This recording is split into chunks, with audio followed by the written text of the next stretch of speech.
Hello అండి, అందరికీ నమస్కారం. అందరు ఎలా ఉన్నారు? బాగున్నారా? మనం డైరెక్ట్గా ఇలా వీడియో మాట్లాడి చాలా రోజులు అయిందనమాట. చాలా రోజుల నుంచి చాలా మంది మమ్మల్ని ఒక వీడియో పెట్టాము. ఆ వీడియో గురించి అది ఏంటి ఏంటి ఏంటి ఏంటి అని చాలా మంది అడుగుతున్నారు. ఇద్దరు ముగ్గురు చెప్పారు కూడా కామెంట్స్ లో. చెప్పారు అంటే చూడలేదేమో. అదేంటి అనేది ఇప్పుడు మేము ఒకసారి మీకు చూపిస్తాము. ముందుగా అందరికి నమస్కారం. అందరు ఎలా ఉన్నారు? బాగున్నారు? అందుకే అండి, అందరు ఎలా ఉన్నారు? బాగున్నారా? మేమైతే చాలా చాలా బాగున్నాము. మీరందరూ కూడా బాగున్నదని అయితే నేను కోరుకుంటున్నాను. ఇప్పుడు చెప్పు. ఊరెళ్ళి వచ్చింది అంటే ఊరెళ్ళే ముందు నేను ఇల్లు క్లీన్ మొత్తం చేసేసుకొని డీప్ క్లీనింగ్ చేసేసుకొని మొత్తం అంతా మా ఇంట్లో బొద్దింకలు, జిల్ల పురుగులు అంటారు హైదరాబాద్ లో. మామూలుగా అయితే బొద్దింకలు అంటారు వాటిని. కాకపోతే అంత పెద్ద సైజులో ఉండవు, చిన్నగా ఉంటాయి ఇవి. నాకు తెలిసి అయితే బొద్దింకలు అంటారు. వాటి కోసం ఇల్లు క్లీన్ చేసినప్పుడు ఎప్పుడు ఇల్లు వచ్చినా ఇంటి నిండా ఇలా ఉండే అనమాట. మామూలుగా ఇంట్లో ఉంటే అసలు ఒక్కటి కూడా బయటికి రాదు.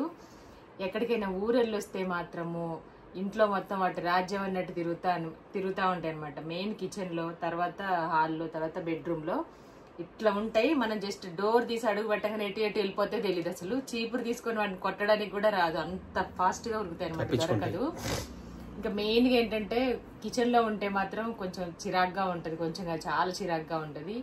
ఏదైనా కుక్కర్ పెట్టినా, మిక్సీ పెట్టినా, లేదంటే హీట్ అయ్యి కొద్ది బయటకు వస్తూ ఉంటాయి కదా. మళ్ళీ నైట్ టైం ఏదైనా కొంచెం ఫుడ్ మిగిలిన ఏదైనా వండి పక్కన పెట్టినా వాటి మీద తిరిగినా సరే మాక్సిమం బయటికి రావు అసలు. మనం లేనప్పుడు కొంచెం వాటికి అలికిడి చప్పుడు లేనప్పుడు మాత్రం ఖచ్చితంగా బయటకు వస్తాయి అవి. ఆ ఫుడ్ మీద ఉండడం అంతా చూసి చిరాగ్గా అనిపిస్తుంది. దాన్ని తినాలన్నా కూడా ఒకవేళ దాంట్లో పడకపోయినా దాని మీద లేకపోయినా అదే ఆలోచన ఉంటది కదా మైండ్ లో, వచ్చిందేమో దాని మీదకి తిరిగిందేమో అన్న భయం అనేసి. మొత్తం చాలా సార్లు నేను కొంచెం గిన్నెకి ఇట్లా పక్కన ఉన్న పిండి పడేసిన రోజులు ఉన్నాయి, టీ బారబోసిన రోజులు ఉన్నాయి, పాలు మూత పెట్టినా సరే అంటే దానికి అంచుల చుట్టూ తిరుగుతూ ఉంటది కదా.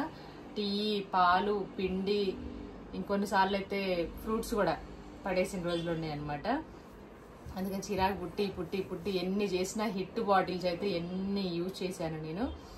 అది కొట్టినప్పుడు అంతవరకు కొంచెం ప్రభావం చూపించేది, కాకపోతే అప్పటికే ఉండేది. మళ్ళీ అందులో స్మెల్ ఎక్కువగా వచ్చేది అనమాట. అది వీళ్ళందరూ ఎందుకు కొట్టినావు అదంతా స్మెల్ వస్తుంది, తట్టుకోలేకపోతున్నావు, వామిటింగ్ వచ్చినట్టుగా ఉందని పిల్లలు ఏనా అంటే అది ఒకలాంటి వాసన ఉంటది.